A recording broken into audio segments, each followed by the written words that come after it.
गौरी जी, नमस्कार, good evening. Indian business TV में आपका स्वागत है। आज हम चर्चा करेंगे पहले बाजार की, और इसके बाद में दो कंपनियों के बारे में चर्चा करेंगे आपसे। तो आप बताइए, आज का बाजार कैसा रहा? खास बातें क्या थी उसकी? गुड इवनिंग सर सर और सबको व्यूवर्स को नमस्कार। अगर मार्केट की बात करते हैं तो मार्केट में देखिए एक कंटिन्यूस थोड़ा बहुत स्लो पेस में रैली कंटिन्यूस है। आज भी ऑल टाइम हाई के आसपास ही क्लोज हुआ है मार्केट। तो जिस तरीके से ऑल टाइम हाई टेस्ट किया था, आज नया वाला 24,268 का हाई बनाया। तो कंटिन्यूसली मार्केट कहीं ना कहीं पॉजिटिव टेरिटरी में है। अगर देखा जाए तो ऐसा मार्केट में आज आज मोस्ट प्रोबेबली चौथा वीक है ये जो पॉजिटिव में क्लोज हुआ है। सॉरी, थर्ड थर्ड वीक है, कंटिन्यू पॉजिटिव क्लोज हुआ है। और मार्केट देखा जाए तो कंटिन्यूस स्टेडीली मूव हो रहा है ऊपर की ओर। कहीं पे भी कुछ मतलब ज्यादा हो सकता है कि ज्यादा मोमेंटम ना हो, लेकिन कंटिन्यूस रैली अपसाइड रैली देखने मिल रहा है। तो मुझे लग रहा है कि इस तरीके से मार्केट में लग रहा है कहीं ना कहीं एक चैनल टेक्निकली देखते हैं तो निफ्टी एक जो एक चैनल में चल रहा है स्टॉक पर, एक चैनल में राइजिंग चैनल में चल रहा है। और उसका रेजिस्टेंस जोन है, मुझे लग रहा है कि 25,500 के अराउंड एक रेजिस्टेंस जोन है। मुझे लग रहा है कि वो लेवल्स बिल्कुल देखने मिल सकता है आगे। तो आपको लग रहा है कि बाजार मजबूत है? मजबूत ऐसा नहीं, ब्रॉडर मार्केट की बात करते हैं तो कहीं ना कहीं थोड़ा बहुत मार्केट में स्टॉक स्पेसिफिक में थोड़ा बहुत सेलिंग नजर आ रहा है। लेकिन अगर एक सिर्फ निफ्टी की इंडेक्स की बात करते हैं तो निफ्टी इंडेक्स में तेजी अभी भी लग रहा है मुझे कंटिन्यू है। और स्ट्रेंथ जो है दिखा रहा है अभी कंटिन्यू। ऐसा मुझे लग रहा है कि ग्रेजुअल गेंस दिखा सकता है कि अभी भी ऊपर की ओर निफ्टी इंडेक्स। तो कौन से स्टॉक्स में ज़्यादा उतार चढ़ाव हो रहा है?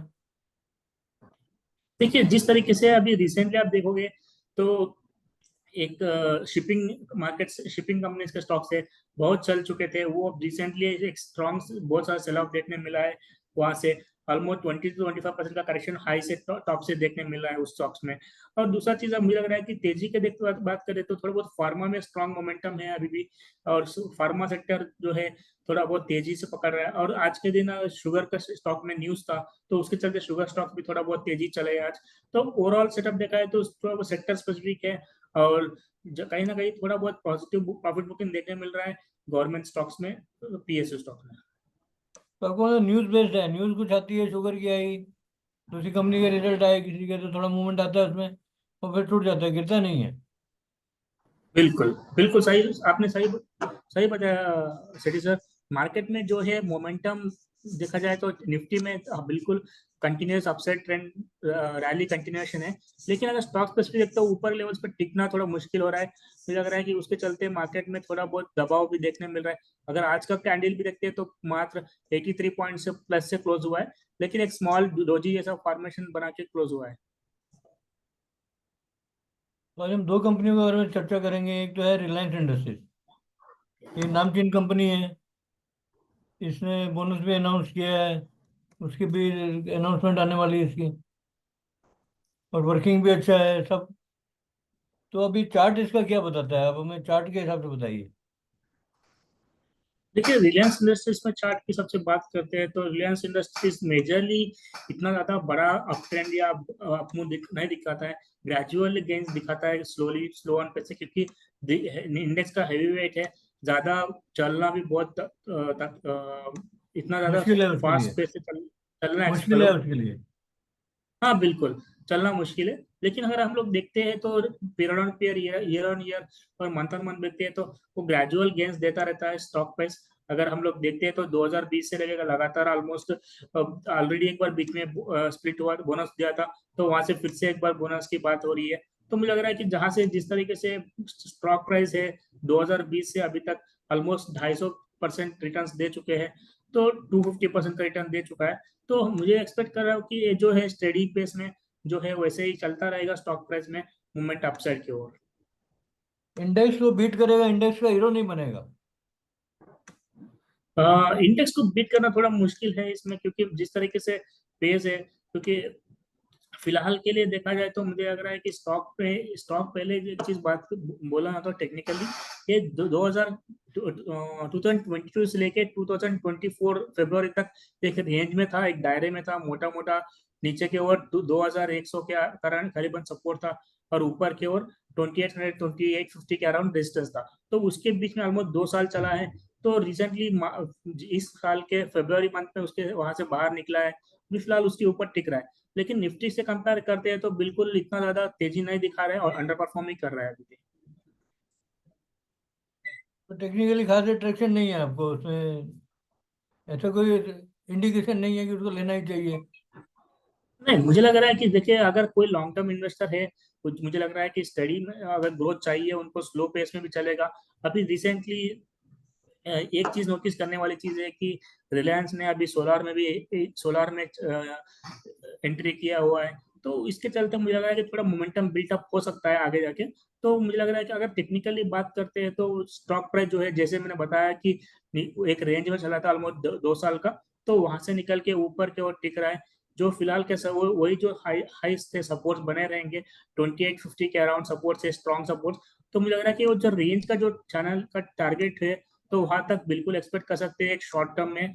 तो उस शॉर्ट टर्म के टारगेट्स के लिए अगर कोई ट्रेड करना चाहता है तो मुझे लग रहा है बिल्कुल शॉर्ट टर्म ट्रेड कर सकते हैं। अगर लॉन्ग टर्म में मुझे लग रहा है कि कोई भी दिक्कत नहीं है, अभी कभी भी आप अक्यूमुलेशन कर सकते हो, ऐसे भी बिल्कुल रख सकते हैं हम लोग इसमें स्टॉक में, और ऊपर के लेवल के लिए। स्टॉक अंडर प्राइस दिखता है टेक्निकली कि ओवर प्राइस दिखता है या फुल्ली प्राइस है? नहीं, मुझे लग रहा है कि स्टॉक में ऐसा कोई ओवर प्राइस नहीं है, मुझे लग रहा है कि ओवर बॉट सिनेरियो नहीं लग रहा है। बिल्कुल एक स्टडी रेंज में चल रहा है स्टॉक प्राइस। मुझे लग रहा है कि ग्रेजुअल गेन्स देखने बिल्कुल मिल सकता है। मुझे लग रहा है कि कुछ टाइम पे कुछ टाइम पीरियड का ये है, और 3500 3600 के लेवल्स बिल्कुल देखने मिल सकते हैं ऊपर की ओर आगे जाके कुछ टाइम पीरियड पे, अगर 6 से 7 महीने का टाइम पीरियड लेके चलते हैं। तो सपोर्ट और रेजिस्टेंस कहाँ आपको दिख रहा है?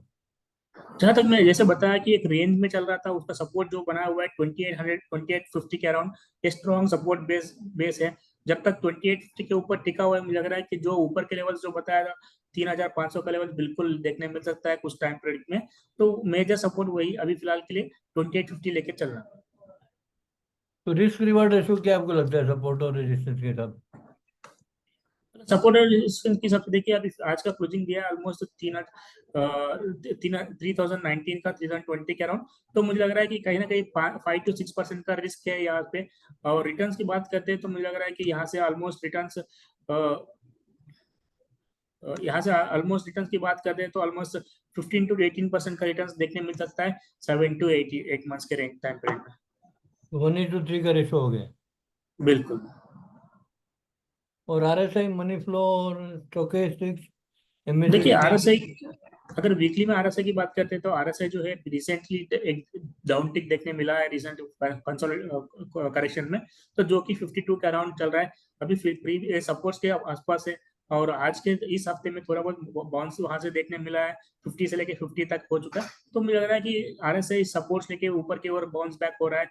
और वेरा स्टोकेस्टिक की बात करते हैं, स्टोकेस्टिक के पॉजिटिव क्रॉस ओवर दिया इस हफ्ते में, तो जो इंडिकेट कर रहा है कि थोड़ा बहुत मोमेंटम बिल्टअप हो रहा है। मेरा अगर एमएससीडी की बात करते हैं, एमएससीडी इतना ज्यादा स्ट्रेंथ नहीं दिखा रहा है, क्योंकि वो एक साइडवेज रेंज में चल रहा है, क्योंकि नेगेटिव टू पॉजिटिव है। तो मुझे लग रहा है कि एमएससीडी में कुछ क्लियर इंडिकेशन नहीं है लॉन्ग टर्म के लिए।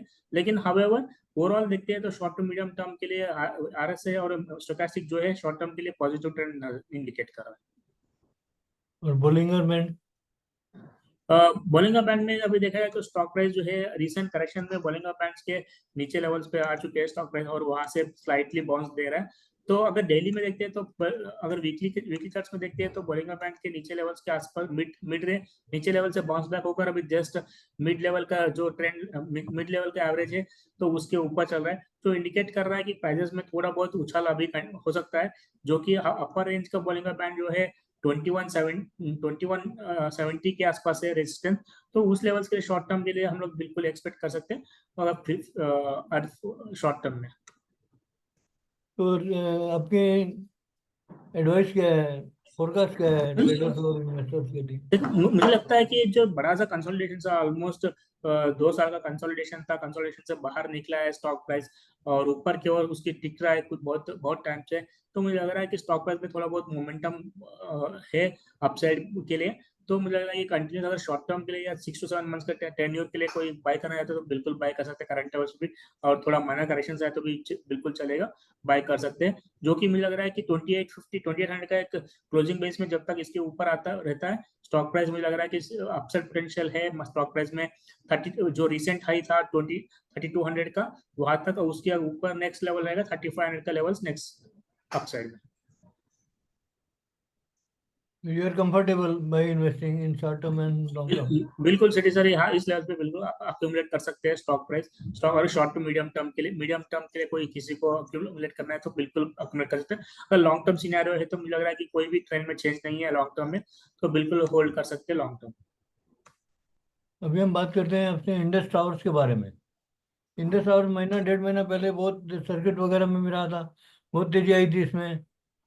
अब वापस कुछ वॉल्यूम उसमें बढ़े हैं और कुछ हाईलाइट में है वो स्टॉक। तो टेक्निकली आपको क्या उसका ट्रेंड लगता है? देखिए अगर इंडेक्स टावर्स की बात करते हैं तो अगर मार्केट के हिसाब से कंपेयर करेंगे तो ये थोड़ा बहुत लैगार्ड स्टॉक है, लेकिन रिसेंटली एक अपटिक मिला, एक शार्प बाउंस देखने मिला है इसमें। तो वहां से लेके स्टॉक प्राइस बाउंस बैक हुए। अगर देखा जाए तो 2023 जून में भी ऑलमोस्ट लो बनाया था, 130 के आसपास था। तो जो कोविड का टाइम पीरियड में ज्यादा मेजर रिटर्न्स नहीं दिखा पाया स्टॉक प्राइस, लेकिन रिसेंटली एक स्टॉक बाउंस दिया है। ऑलमोस्ट 150 के लेवल से लेके ऑलमोस्ट 458 तक आ चुका है, 3 टाइम्स हो चुका है। तो मुझे लग रहा है कि जो स्टॉक इस स्टॉक में तो अभी रिसेंटली एक ब्रेकआउट दिया है स्टॉक प्राइस। एक लॉन्ग टर्म ट्रेंड लाइन था जो ऑलमोस्ट 2015 से लेके अभी तक कनेक्टेड था, तो वो जो लेवल से 400 का लेवल सपोर्ट रेजिस्टेंस था वो क्रॉस कर चुका है। तो उसके ऊपर प्रेजेंटली प्राइस टिक रहा है, तो मुझे इंडिकेट कर रहा है कि ये जो सेटअप है एक तेजी का सेटअप इंडिकेट कर रहा है। अच्छा, और इसका वॉल्यूम कैसा चल रहा है? अभी वॉल्यूम में कुछ चेंज आया है एक हफ्ते में? बिल्कुल सही रिजल्ट रिसेंटली देखते हैं तो ऑलमोस्ट इस साल के स्टार्ट से लेके अभी तक का वॉल्यूम बिल्कुल दिख जाता है हमको। एक राइजिंग वॉल्यूम दिखता है, क्योंकि जिस तरीके से प्रीवियसली 2020 2022 2021 में वॉल्यूम से एक्सपेक्ट कर रहे थे, 2019 और 2020 के बाद बिल्कुल वॉल्यूम्स ड्राई हो चुके हैं ऑलमोस्ट। तो उसके चलते चलते ज्यादा कुछ मोमेंटम देखने नहीं मिला था। लेकिन रिसेंटली जो है 2024 से लेके अगर वॉल्यूम्स की बात करते हैं तो बिल्कुल ग्रोथ ना इंडिकेट कर रहा है वॉल्यूम्स में, जो इंडिकेट कर रहा है कि अक्यूमुलेशन इसमें अच्छा खासा हुआ है और स्टॉक प्राइस रैली के लिए तैयारी कर रही और इसका रिस्क रिवॉर्ड रेशो आपको क्या लगता है? है। रिस्क के बारे की बात करने से पहले पहले हम लोग सपोर्ट देख लेते हैं। तो मुझे लग रहा है कि सपोर्ट जो है अभी 400 का लेवल है। 400 के ऊपर जब तक टिका है मेरे सर, हाँ जी, सुन रहा हूँ, हाँ बोलिए। 400 का सपोर्ट है। 400 के ऊपर जब तक टिका है मुझे लग रहा है कि इसका अप ट्रेंड कंटिन्यू रहेगा और आगे भी एक्सटेंड कर सकते हैं। जो अभी अगर रिस्क रिवॉर्ड की बात करते हैं तो मुझे लग रहा है कि ऊपर के ओर मुझे लग रहा है कि स्टॉक प्राइस में पोटेंशियल है कि जो ऑल टाइम हाई था, जो ऑल टाइम हाई था ऑलमोस्ट 500 का, 500 रेंजेस का, 498 का रेंज, तो वो लेवल तक बिल्कुल देखने मिल सकता है इमीडिएट एक शॉर्ट टू मीडियम टर्म में। तो मुझे लग रहा है कि सेटअप तो अच्छा है और तेजी का रुझान अभी इंडिकेट कर रहा है। जिस तरीके से ये ट्रेंड लाइन ब्रेक कर किया है स्टॉक प्राइस, तो उसके इंडिकेट कर रहा है कि लॉन्ग टर्म में थोड़ा बहुत पॉजिटिव टर्न अराउंड हो चुका है स्टॉक प्राइस। तो मुझे लग रहा है कि 400 का एक सपोर्ट जोन है, उसके आसपास ही सपोर्ट है। अभी टेक्निकल इंडिकेटर्स में है तो उसमें क्या आपको कौन सा खास इंडिकेटर लग रहा है कि सही करेक्शन, सही इंडिकेशन दे रहा है? देखिए रिसेंटली हमने एक शार्प बाउंस देखने मिला था, उसके चलते मोमेंट इंडिकेटर्स में थोड़ा बहुत पॉजिटिव ओवरबॉट सिनेरियो इंडिकेट कर रहा है आरएसआई में। और आरएसआई क्योंकि ऑलमोस्ट 76 पे आसपास चल रहा है वीकली में, मेरा स्टोकेस्टिक पे ऑलमोस्ट 95 98 के अराउंड चल रहा है। तो दोनों इंडिकेटर से शॉर्ट टर्म में एक थोड़ा बहुत प्रॉफिट, थोड़ा बहुत ओवरबॉट सिनेरियो इंडिकेट कर रहा है। मेरा एमएसडी की बात करते हैं तो एमएसडी अभी भी पॉजिटिव है, जो इंडिकेट कर रहा है कि लॉन्ग टर्म स्ट्रक्चर अभी भी इंटैक्ट है और अप ट्रेंड भी इंटैक्ट रहेगा लॉन्ग टर्म में। तो जो इसके हिसाब से मुझे लग रहा है कि स्टॉक प्राइस जो है आगे जाके एक्सटेंड होगा, कंटिन्यू अपसाइड रहेगा। लेकिन तो थोड़ा बहुत कॉशियस होना जरूरी है, क्योंकि जिस तरीके से शॉर्ट टर्म में मुझे लग रहा है कि थोड़ा बहुत स्लाइड प्रॉफिट बुकिंग भी देखने मिल सकता है, जो कि लेकिन ओवरऑल सेटअप में हिसाब से 400 के आसपास एक स्ट्रॉन्ग सपोर्ट जोन बनाया है। तो इसमें आपका फोरकास्ट क्या है? टारगेट प्राइस क्या है कितने पीरियड के लिए? मुझे लग रहा है कि फिलहाल के लिए इमीडिएट बेस में 500 का इमीडिएट टारगेट लेके चल सकते हैं। अगर ये क्रॉस करता है तो मुझे लग रहा है कि आगे की ओर 580 और 600 के लेवल्स भी देखने मिल सकता है। तो मीडियम टर्म सिनेरियो में ओवरऑल पे देखा जाए तो मुझे लग रहा है कि सेटअप तो अच्छा ही है और वॉल्यूम्स के साथ गेन्स देखने मिल रहा है। तो जो इंडिकेट कर रहा है कि वो अक्यूमुलेशन कंटिन्यूस है।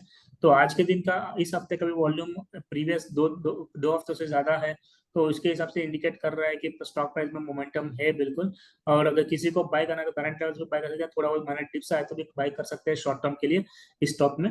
मेरा 400 का एक इमीडिएट सपोर्ट जोन, 400 का इमीडिएट सपोर्ट जोन है। उसके नीचे अगर क्लोजिंग देता है तब भी जाके हम लोग को थोड़ा बहुत फर्दर करेक्शन देखने को मिल सकता है।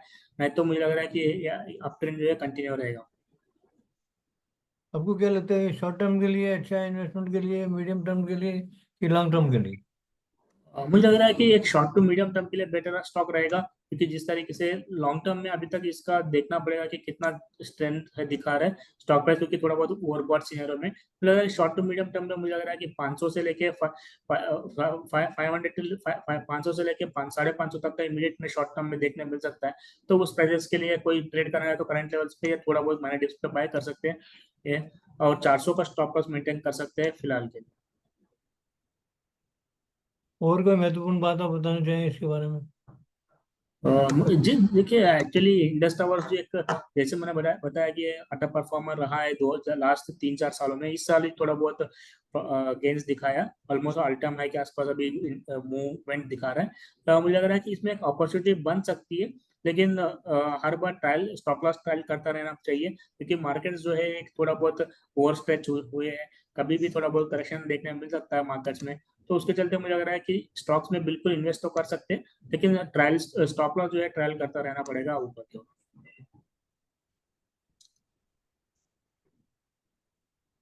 तो ये बहुत अच्छा बताया आपने आज का मार्केट के बारे में। और कुछ बताना चाहेंगे? मार्केट कैसा रहने अभी वाला है फ्यूचर में?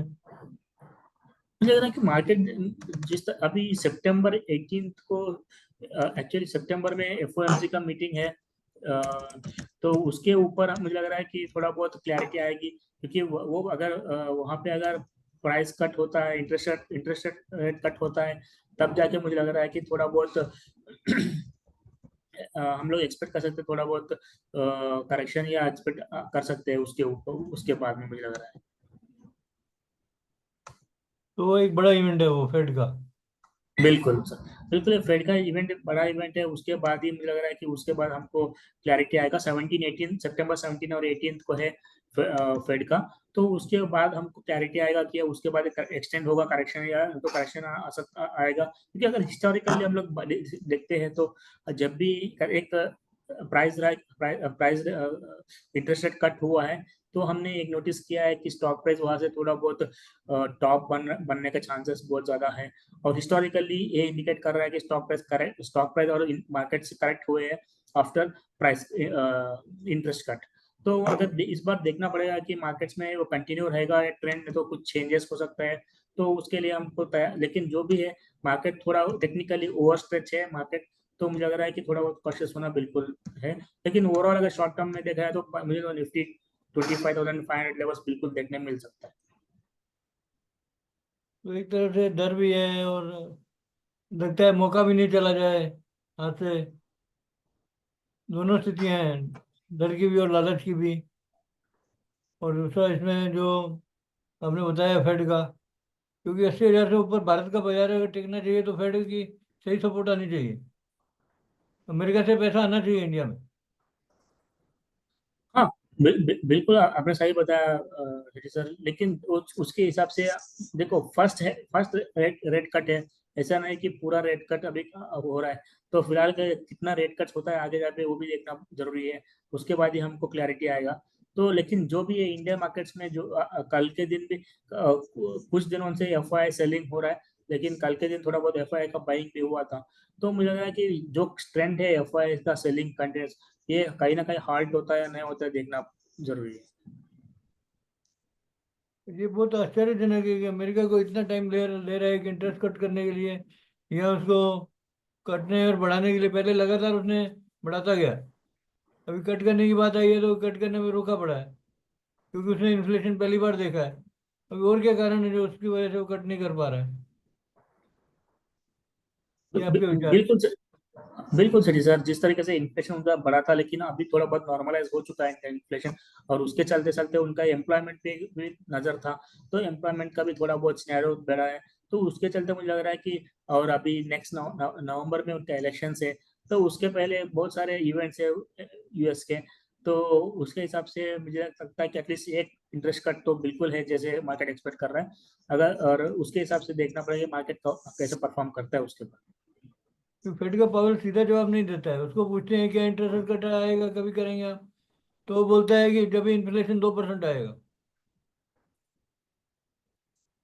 तो ये इफ एंड बट वाला सवाल है, तो उसकी बिल्कुल वजह से बिल्कुल फायदा। सही सर। बिल्कुल सही सर, आपने सही बताया। लेकिन मेरे हिसाब से उनका जो भी है सिनेरियो, उसके हिसाब से वो लोग कमेंट करेंगे। तो उसके चलते हम लोग, मुझे लग रहा है कि एटलीस्ट एक कट तो आ सकता है फेड के। चलिए, बहुत अच्छा रहा, आपने बताया, चर्चा हुई आज आपसे। तो आपके आने के लिए बहुत बहुत धन्यवाद। नमस्कार। कल मिलेंगे। Thank you sir. नमस्कार। Thank you. Thank you sir.